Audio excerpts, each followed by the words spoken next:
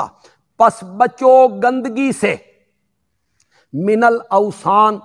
بتوں کی گندگی سے۔ اس کا مطلب یہ ہوا اسے یہاں من تبعیضیہ بنا لیں تو معنی یہ ہوگا کچھ بت گندے ہیں، گندگی ہیں، اور کچھ بت جو ہیں وہ گندگی نہیں ہیں، یہی معنی ہے، یہی معنی ہے۔ یا من الاوثان میں من بیانیہ ہے، اس رجس کو بیان کر رہا ہے۔ اس لیے میں کہوں گا کہ سورۃ فتح کی جو آخری آیت ہے وہاں منہم میں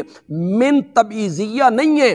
من بیانیہ ہے۔ یہ معنی نہیں ہے کہ کچھ صحابہ ان کے ساتھ مغفرت کا وعدہ ہوا ہے، کچھ صحابہ کے ساتھ مغفرت کا وعدہ نہیں ہوا، کچھ صحابہ کے ساتھ اجر عظیم کا وعدہ ہوا، کچھ کے ساتھ وعدہ نہیں ہوا۔ القرآن یفسر بعضہ بعضا، قرآن اپنی تفسیر خود کرتا ہے، ایک جگہ پہ اجمال، دوسری جگہ پہ اس کی تشریح کر دیتا ہے۔ آپ نے قرآن کی دوسری آیتیں نہیں پڑھی ہیں، آپ جائیے سورۃ انفال میں اور سورۃ توبہ میں، اللہ کہتے ہیں لہم مغفرۃ، لہم مغفرۃ ورزق کریم، ان کے لیے ہم نے مغفرت کا اعلان کر دیا ہے اور عزت والی روزی کا اعلان کیا ہے۔ پھر آپ سورۃ حدید کی آیت نمبر 10 پڑھیں، وہاں اللہ کہتے ہیں کلن، آپ یہاں من تبعیضیہ بنا رہے ہیں کہ بعض صحابہ کے ساتھ، کچھ صحابہ کے ساتھ یہ وعدہ ہوا ہے، اور وہاں سورۃ حدید میں اللہ کہتے ہیں کلن وعد اللہ الحسنی، سب سے اللہ نے جنت کا وعدہ کر لیا ہے، مغفرت ہوگی تو جنت میں جائیں گے، اسی کو اجر عظیم کہتے ہیں۔ آج میں نے آپ کو پہلی خوراک دی ہے، یہ پہلی پھکی استعمال کریں، ہو سکتا ہے آپ کا پیٹ درست ہو جائے۔ دوسرا کلپ جس میں حضرت معاویہ رضی اللہ تعالیٰ عنہ کے بارے میں جو آپ نے روایات پیش کی ہیں، اور آپ نے حضرت عمار ابن یاسر رضی اللہ تعالیٰ عنہ کی شہادت کے بارے میں جو روایت پیش کی ہے، اور منبر پر حضرت معاویہ اور ان کے گورنروں کا حضرت سیدنا علی ابن ابی طالب رضی اللہ تعالیٰ عنہ کو گالیاں دینا، یہ روایت آپ نے پیش کی ہے۔ آل مروان کا لعنت کرنا، یہ روایت آپ نے پیش کی ہے۔ انتظار فرمائیے، انشاءاللہ بہت جلد آپ کے ان تمام دلائل کا پوسٹ مارٹم انشاءاللہ میں کر دوں گا۔ وما علینا الا البلاغ المبین۔